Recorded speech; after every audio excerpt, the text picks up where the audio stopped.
જોઈ લો ભાઈ, આ છે આપણા આણંદનું ઓમકારેશ્વર બાગ. ઓમકારેશ્વર મંદિરની એક્ઝેક્ટ બાજુમાં આપણે આ ગાર્ડન છે અને અત્યારે એટલું સરસ મેન્ટેન કરીને બનાવવામાં આવ્યું છે.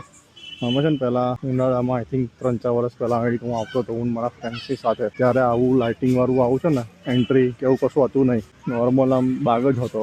પણ અત્યારે બહુ જોરદાર મેન્ટેન કરીને બહુ જ સરસ બનાવવામાં આવ્યું છે. આ ઝાડ પર લાઇટિંગ ને એવું પહેલાં કશું નહોતું. આ લાઇટો છે ને બધી હમણાં બનાવવામાં આવી છે, હમણાં કરવામાં આવી છે. બહુ ફાઇન લાગે છે એમ. અહીંયા આગળ આપણે કસરત કરવાના બધા સાધનો પણ છે, એ બી સરસ મેન્ટેન રાખવામાં આવ્યા છે. રાઈટ, વોશરૂમ પણ એડિટ છે, એ પણ એકદમ નીટ એન્ડ ક્લીન વોશરૂમ છે. જોઈ લો, આ સાઈડ છે ને ચિલ્ડ્રન પ્લે એરિયા છે. નાના બાળકો અહીંયા આગળ લપસણી ને હિંચકા ને બધું ખાઈ શકે. જોઈ લો, પહેલાં આ વોકવે એમ નોર્મલ હતો, અત્યારે બંને બાજુ આવી રીતે છે ને લાઇટો મૂકવામાં આવી છે. બહુ જ ફાઇન લાગે છે એમ. અને લોન પણ પ્રોપર લેવલ કરીને કટિંગ કરવામાં આવ્યું છે. પ્લાન્ટ બી સરસ આમ મેન્ટેન રાખ્યા છે લોકોએ. આ બી જો મેદી પણ આખી આમ પ્રોપર કટિંગ કરીને શેપ આપવામાં આવ્યો છે. પેલી બાજુના એરિયામાં પણ જે નાળિયેરી છે ને, એ બધી જ નાળિયેરીમાં પ્રોપર રીતે લાઇટો લગાવવામાં આવી છે.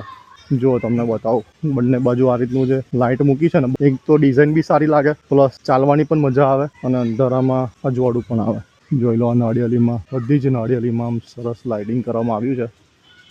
બહુ નાઇસ લાગે છે આ નજારો. જોઈ લો, એન્ટ્રન્સમાં છે ને આપણે અહીંયા આગળ બ્યુટીફુલ ફાઉન્ટેન પણ છે અને આ રીતનો લોગો પણ મૂકેલો છે. એ લોગો માટેનું આવી રહ્યું, અહીંથી લોગો પડે છે. તો આ છે આપણો આણંદનો ઓમકારેશ્વર ગાર્ડન. Thank you.